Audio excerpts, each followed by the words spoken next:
première édition était une histoire particulière. Nous étions dans un événement à Johannesburg et on parlait avec un groupe de femmes. Et on se posait la question sur le fait qu'en Afrique, on n'a pas réellement un événement où on peut se rencontrer pour échanger, pour vraiment des sujets de fond et trouver des opportunités de collaboration. L'idée était que la majorité des événements qui se passent un peu partout en Afrique étaient plus de grande taille et donc très difficile de bien tisser des liens. Et l'idée est venue d'organiser un forum au Maroc pour pouvoir concrétiser cela. Naturellement, j'ai pensé à la ville d'Ifrane avec qui j'entretiens une relation émotionnelle assez développée du fait que j'ai fait mes études ici, mais surtout, j'ai toujours pensé que c'est une région du pays qui est très mal connue et qui méritait d'être mise en avant. Donc très rapidement, nous avons pu concrétiser cela. C'était en septembre 2016. Cette première édition était un peu particulière parce qu'elle était totalement orientée femmes, avec une thématique qui est femmes en dehors des frontières. Et l'idée, c'était de rapprocher les femmes entre elles pour pouvoir travailler.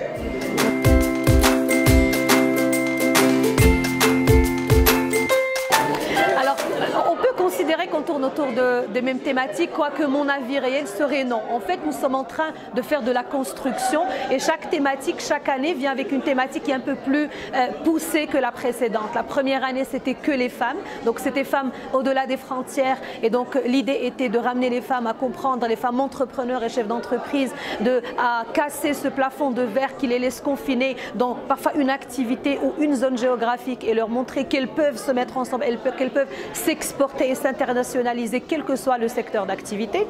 La deuxième année, c'était une autre thématique, c'était l'Afrique fait confiance à l'Afrique. Et donc là, on a compris de notre première expérience qu'on avait vraiment besoin de faire un travail sur la construction de confiance, sur la connaissance. Nous connaissons les pays, mais nous ne connaissons pas leur culture, leur spécificité, la spécificité de leurs économies et comment est-ce qu'on peut construire de l'échange et de la collaboration avec ces pays. Donc la dernière édition 2017 était dans ce sens. Aujourd'hui, on est plus pointu. On est en train de voir et de zoomer sur des secteurs d'activité qui nous semblent importants, mais on est aussi allé élargir notre événement avec des side events thématiques parce qu'on a compris qu'il y a une population de femmes chefs d'entreprise, une population de start-up, mais aussi d'investisseurs qui peuvent créer de la valeur pour l'Afrique et donc qui ont leur place totalement à Ifrane Forum.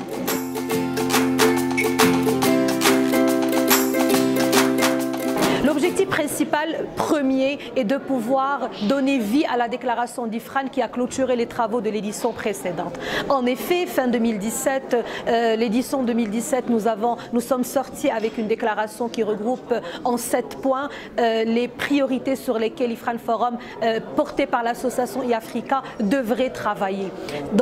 Parmi ces 7 points, nous avons un point qui est consacré à l'accompagnement des startups et donc dans une optique de créer un fonds dédié à la start-up africaine.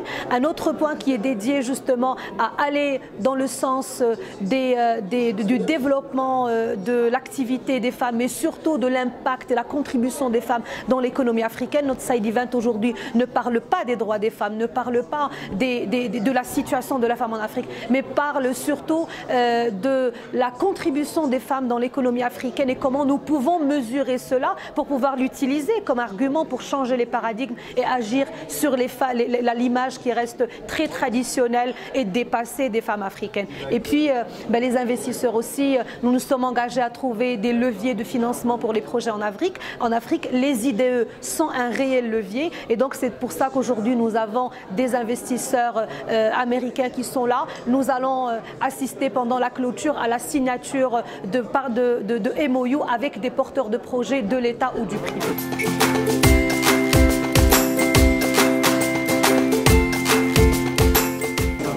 Écoutez, c'est vraiment l'ADN d'Ifrane Forum, nous l'avons dit dès le début et nous le répétons à chaque édition pour que ça soit vraiment bien compris.